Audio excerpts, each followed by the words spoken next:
Hey everyone, आज हम बनाने वाले हैं प्लाजो और इस पर हम रेडीमेड स्टाइल इलास्टिक लगाना भी सीखेंगे। चलिए हम देखते हैं इस प्लाजो को आप आराम से 10 to 15 मिनट्स में बना लेंगे। इसका मेकिंग प्रोसेस हम देखते हैं। Welcome to Jahan's boutique stitching class day 10। Let's make 8 years girl palazzo. यहाँ पर 8 ईयर की लड़की के लिए मैं प्लाजो बना रही हूँ, जिसके लिए फैब्रिक मैंने 1.20 मीटर्स लिया है। यहाँ पर हम स्ट्रेट स्केल यूज करेंगे, leg curve scale, scissor, marker and inch tape. तो चलिए मैं आपको क्लॉथ के मेजरमेंट्स बताती हूँ। क्योंकि ये लड़की स्लिम है इसीलिए मैंने 1.20 मीटर्स लिया है।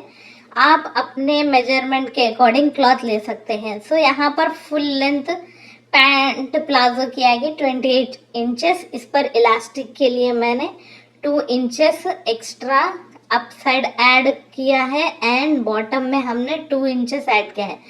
ओवरऑल ये हो गई है 32 इंचेस की लेंथ। यहाँ पर मैं इलास्टिक के लिए 2 इंच लेंथ को मार्क कर रही हूँ। जो हमारा फोर्थ साइड ओपन एरिया होगा वहाँ पर हम इस प्लाजो की कटिंग करेंगे। मतलब हमारा जो क्रॉच एरिया होगा वो ओपन साइड हम मार्क करेंगे, लेग का एरिया जो होगा वो भी हम ओपन साइड मार्क करेंगे। जो भी मैंने मेजरमेंट्स लिए हैं मैंने यहाँ पर आपको स्क्रीन पर शो कर दिया है। उसके अकॉर्डिंग ही आप, अगर आपकी 8 इयर्स की बेबी गर्ल के लिए प्लाजो बना रहे हो तो आप इस मेजरमेंट के अकॉर्डिंग बना सकते हैं। अगर आप हेल्दी बेबी के लिए बना रहे हो तो बेटर रहेगा आप खुद से इंच टेप का यूज करके मेजरमेंट्स ले लें, देन आप इस प्लाजो की कटिंग करें ताकि आपका ये प्लाजो परफेक्ट बने। तो यहाँ पर मैंने वेस्ट लाइन से लेकर हिप तक क्रॉच एरिया को मार्क कर लिया है। क्रॉच एरिया पर मैं हल्की सी राउंड लाइन ड्रॉ करूंगी, क्योंकि ये कर्व जब अच्छा आएगा तो इससे ही हमारे प्लाजो की फिटिंग अच्छी आएगी। अभी मैं यहाँ पर लेग कर्व स्केल लेकर इसको क्रॉच के एंड एरिया पर स्केल का जो ब्रॉड साइड है वो रखूंगी एंड बॉटम जो हमने सीम अलाउंस तक मार्क किया है वहाँ पर इसका एड्ज रखूंगी। अगर आपके पास स्केल नहीं है तो कोई प्रॉब्लम की बात नहीं है, आप इस लेग शेप को फ्री हैंड से भी इंच टेप का यूज करके मार्क कर सकते हैं। तो देख सकते हैं आप प्लाजो की ड्राफ्टिंग कंप्लीट हो चुकी है। ये वेस्ट एरिया है, ये क्रॉच एरिया, हिप एरिया एंड ये रहा लेग एंड बॉटम एरिया। तो चलिए अब हम सीजर का यूज करके इसको कट कर रहे हैं। अगर आपको लग रहा है कि मैं बहुत ही ज़्यादा फास्ट बता रही हूँ आप स्टिचिंग क्लास डे 9 देख सकते हैं। वहाँ पर मैंने बहुत ही ज़्यादा स्लोली इस प्रोसीजर को बताया है। जो हमने सिंपल पैंट बनाया था उसका लगभग प्लाजो 90% सेम ही होता है, बस हम वहाँ पर क्रॉस स्टिचिंग करे थे, क्रॉस कट करे थे। प्लाजो में हम एकदम से सीधा स्ट्रेट कट लगाएंगे एंड बॉटम में हम 2 इंचेस एक्स्ट्रा फोल्ड करेंगे ताकि लुक प्लाजो वाला है, अच्छा वाला लुक आए। यहाँ पर क्रॉच एरिया पर मैं थोड़ा फिनिशिंग दे रही हूँ। जो कर्व है उसको अच्छे तरीके से उसको अच्छे से राउंड कर रही हूँ। यहाँ पर फाइनली हमारी कटिंग हो चुकी है। बस 3 कट्स में आपका सिंपल प्लाजो की कटिंग तैयार है। अभी हम चलते हैं स्टिचिंग की तरफ। स्टिचिंग प्रोसीजर भी ऑलमोस्ट पैंट की तरह ही है, ऑलमोस्ट सेम ही है। जस्ट बॉटम में जब आप सिलाई लगाते हैं तो आपको स्ट्रेट लगाना है। अगर आप ये क्लास फर्स्ट टाइम अटेंड कर रहे हैं तो आप स्टिचिंग क्लास 9th में जाकर इसका स्टिचिंग का प्रोसीजर आप वहाँ पर देख सकते हैं। वहाँ पर मैंने बहुत ही ज़्यादा स्लो प्रोसेस में डिटेल में बताया है। यहाँ पर मैं प्लाजो की स्टिचिंग को फास्ट में बता रही हूँ क्योंकि ऑलमोस्ट मैंने ये सब कुछ डिटेल में ऑलरेडी बता दिया है। यहाँ पर राइट साइड क्रॉच एरिया दोनों को मैंने स्टिचिंग लगा दी है। अभी जो लेफ्ट साइड है उस क्रॉच एरिया को भी मैंने यहाँ पर 2 टाइम्स स्टिचेस लगाकर इसको रेडी कर लिया है। हमारा यहाँ पर प्लाजो 30% बनकर रेडी हो चुका है एंड हमारा क्लॉथ सर्कल शेप में हो गया है। अभी हम वेस्ट लाइन बनाने के लिए इसको अप साइड से 1 सेंटीमीटर फोल्ड करेंगे एंड दोबारा से यहाँ पर हम एक स्टिच लगाएंगे। सो यहाँ पर हम वेस्ट बेल्ट बना रहे हैं।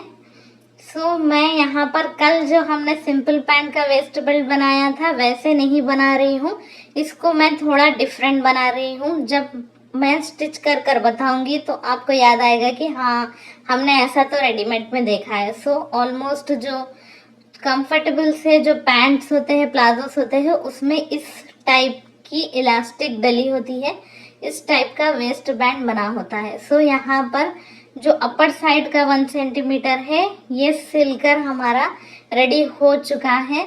अभी मैं यहाँ पर 2 इंचेस फोल्ड करूँगी। जो हमने स्टार्टिंग में मार्क किया था ना वेस्ट पर, वहाँ उतना एरिया हम यहाँ पर 2 इंचेस फोल्ड करके हमारा जो वेस्ट लाइन का जो बेल्ट है वो बनाना हम स्टार्ट करेंगे। यहाँ पर मैं स्टिचेस लगा रही हूँ।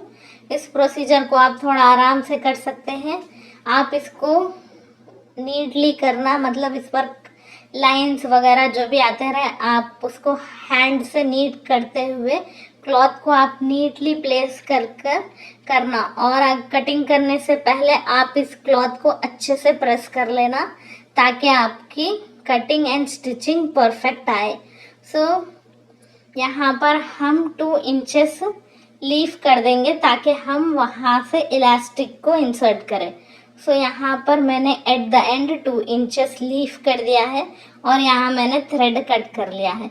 सो अभी हम इलास्टिक डालने से पहले अपर साइड में यहाँ पर मैं जहाँ आपको शो कर रही हूँ ऊपर एड्ज पर हम 1 सेंटीमीटर यहाँ पर स्टिच लगाएंगे। सो यहाँ पर 1 सेंटीमीटर हम स्पेस कपड़ा अपना छोड़कर लीव करके वहाँ पर स्टिच लगा देंगे एक।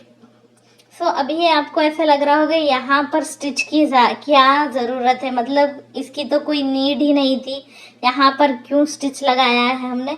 सो अभी तो ऐसे ही नॉर्मली लग रहा है वो, पर जब हम इलास्टिक डालकर इसको स्टिच करेंगे तो वो अच्छा लुक आएगा, रेडीमेड लुक आएगा। इन छोटी छोटी चीज़ों से ही आपके ड्रेसेस में अच्छा लुक आता है। मतलब ऐसा हम जो भी क्लॉथ बनाते हैं ऐसा नहीं लगना चाहिए कि हमने इसको घर पर ऐसे ही रेडी किया है, पर उसमें ज़रा रेडीमेड लुक आना चाहिए। तो चलिए यहाँ पर मैं इलास्टिक डाल रही हूँ। सो मैं आपको एक फॉर्मूला बताना चाहती हूँ। ये पैंट की वेस्ट लाइन है 30 इंचेस, पर बेबी की वेस्ट लाइन है 24 इंचेस। सो इसमें इलास्टिक कितना डलेगा, सो मैं आपको बता दूं कि हम पैंट की जो वेस्ट लाइन है ब्रॉड 30 इंचेस, उसके अकॉर्डिंग इसमें इलास्टिक नहीं डालेंगे।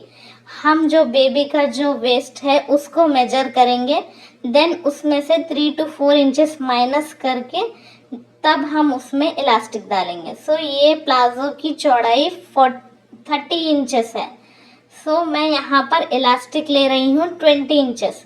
सो मैंने 20 इंचेस क्यों लिया है, क्योंकि ये जिसका प्लाजो है बेबी गर्ल का उसकी वेस्ट लाइन है 24 इंचेस। सो मैंने 4 इंचेस माइनस कर दिया है। सो ओवरऑल हमने यहाँ पर 20 इंचेस इलास्टिक लिया है। सो इलास्टिक डालकर हम जो 2 इंचेस स्पेस रखे थे ना गैप, हम उसको भी अच्छे से पैक कर देंगे। देन उसके बाद हम अपने सेंटर में जहाँ हमारा इलास्टिक स्टार्ट हो रहा है उस पर भी एक सिलाई लगा देंगे। तो इस बात का आप ध्यान रखना कि आप जब स्टिच लगा रहे हो तो इलास्टिक को आप जितना हो सके उतना स्ट्रेच करना। नॉर्मली रखकर आप उसको स्टिच नहीं लगाना, जितना आप उसको स्ट्रेच कर सकते हैं स्ट्रेच करते जाना और आप उसके ऊपर स्टिचिंग लगाते जाना। ओके, सो यहाँ पर मैंने अच्छे से अपने इलास्टिक को स्ट्रेच कर कर इलास्टिक लगा लिया है। अभी हम चलते हैं बॉटम की तरफ। बॉटम में हम इसको 2 इंच फोल्ड कर कर एक क्रीज लगा लेंगे। हैंड से भी आप लगा सकते हैं या फिर आप आयरन का यूज़ करके भी इसको अच्छे से क्रीज बिठाकर देन आप उसको थोड़ा सा फोल्ड करके ये स्टिच लगा सकते हैं। सो यहाँ पर मैंने बॉटम का जो फर्स्ट पेंचा था उसको फोल्ड करके मैंने यहाँ पर अच्छे से स्टिच लगा ली है। सो हमने दोनों पैंचों को भी ऐसे ही 2 इंचेस फोल्ड करना है। देन उसके ऊपर एक क्रीज बिठानी है। देन उसको फिर से थोड़ा सा जहाँ पर अनफिनिश्ड क्लॉथ होता है उसको अच्छे से फोल्ड करके उसके ऊपर नीटली आपको स्टिच लगाना है। आप देख सकते हैं मैं कैसे कर रही हूँ। इस प्रोसीजर को आप ऐसे ही फॉलो करना, तो ये अच्छे से neat and perfect palazzo bottom आपका बनकर रेडी हो जाएगा। सो अभी बॉटम हमारे स्टिच हो चुके हैं। देखिए आप, ऐसा लग रहा है हमारा बॉटम।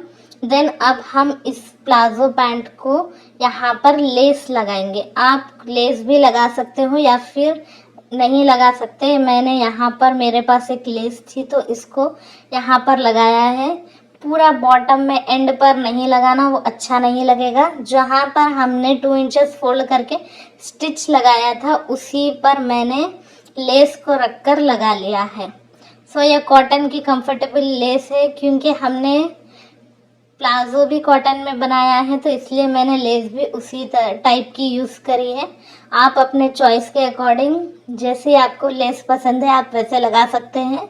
और मैंने यहाँ पर वीडियो को फास्ट फॉरवर्ड किया है, मतलब कट नहीं लगाया है कुछ भी, ताकि आपको अच्छे से समझ में आ जाए।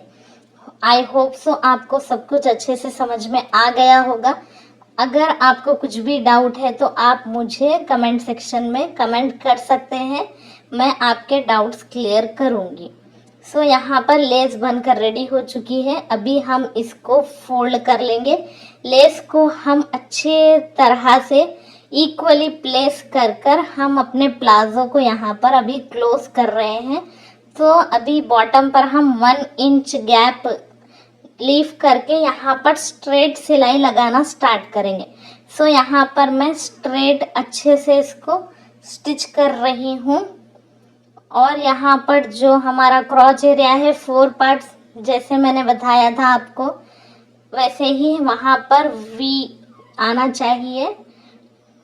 चलिए अब उसका सेकंड वाला पैंट जो है हमारा उसको सेट कर लिया है एंड उस पर भी मैंने स्टिच लगा लिया है। सो हम इसको अच्छे से सिक्योर करने के लिए इसको दोबारा से इसी स्टिच पर दोबारा से और एक स्टिच हम लगा देंगे। तो यहाँ पर हमारा प्लाजो पैंट बनकर रेडी हो चुका है। आप एग्जैक्टली यही प्रोसीजर का यूज़ करके किसी भी साइज़ में प्लाजो बना सकते हैं, बस मेजरमेंट्स डिफरेंट होंगे पर प्रोसीजर एंड कटिंग सेम होगी।